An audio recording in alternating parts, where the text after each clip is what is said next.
May 14, 2024. At 03:17 Eastern Time, the digital gates of the Pentagon swung wide open.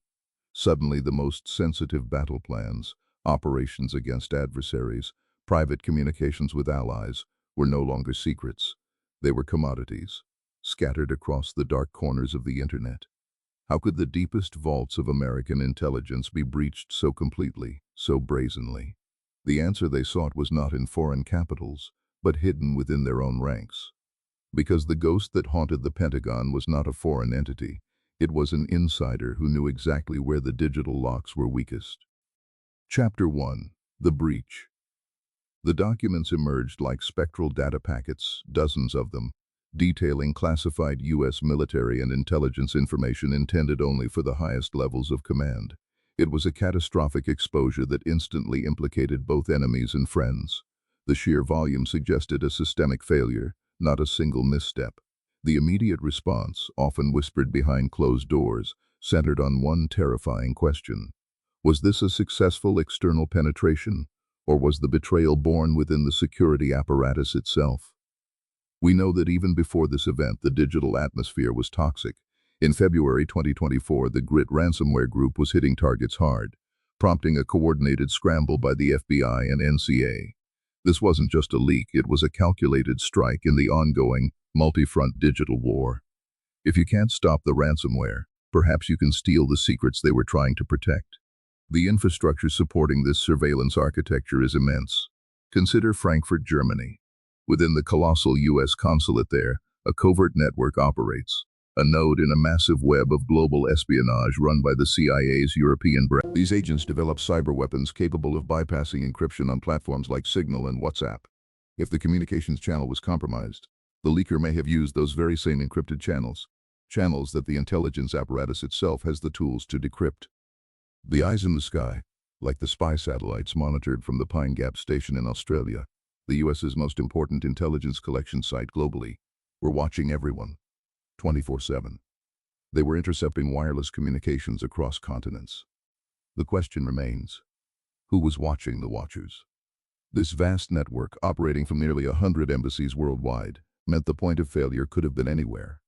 The digital rat lines used by the modern traitor are far more complex than the physical ones used by Nazis to flee justice decades ago. Chapter 2. The Anatomy of Secrecy.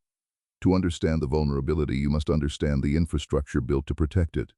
These systems are designed with extreme compartmentalization, echoing the structure of the CIA's own black sites, secret prisons acknowledged by President Bush where suspected terrorists were held outside the law, sometimes run with the cooperation of foreign governments. The environment breeds extreme operational secrecy. If you can breach the Congressional Budget Office, as happened earlier this year when 12 Chinese nationals linked to Beijing's intelligence services were charged, then penetrating the Pentagon's digital pathways becomes feasible. The infrastructure for digital espionage is deep, yet the human element remains the weakest link.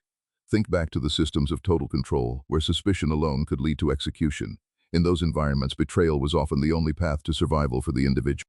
This suggests the digital perpetrator might not have acted out of malice, but under duress, or perhaps lured by the promise of safety offered by another power. The parallel holds.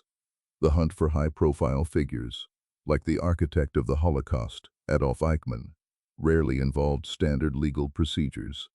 It required deep, covert cooperation between official agencies and unofficial sources. A civilian prosecutor acting outside diplomatic channels to secure a vital piece of intelligence. That investigation relied on finding a digital equivalent of an SS blood-type tattoo, a single, traceable artifact that confirmed identity despite multiple aliases. Chapter 3. The Digital Signature. The investigation into the 2024 leak settled on two paths: surgical external penetration or internal compromise. The data revealed spying on both adversaries and allies, suggesting the goal was maximum geopolitical disruption, not just targeting a single enemy. The investigators began to treat the leaked files not as a mountain of data, but as a single piece of evidence left behind by the perpetrator. They searched for the digital signature, the metadata breadcrumb that could link the exfiltration to a specific user ID, a single compromised terminal, or a specific timestamp. The complexity of the network, from Frankfurt hacking hubs to satellite control stations, meant that standard monitoring would fail. They needed an anomaly. The forensic teams had to find the digital artifact that, like Eichmann's confirmation of his SS number when an agent intentionally slipped up, would force the leaker to reveal themselves. They looked not just at what was taken, but how it was taken, tracing the pathways that bypassed layers of encryption and access control. Was it a zero-day exploit used by a state actor, or was it the badge of a trusted employee used to walk directly into the vault? Conclusion: the unseen betrayal. The truth, when it finally surfaced from the terabytes of analysis, was stark.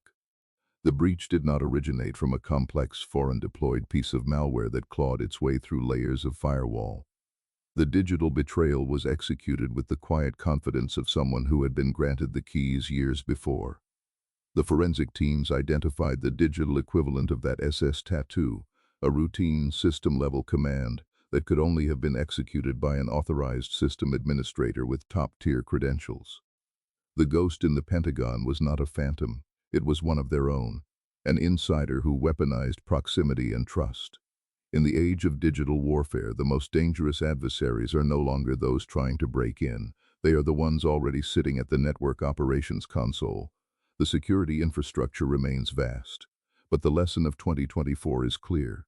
When dealing with state secrets, the greatest threat always wears the uniform you trust the most.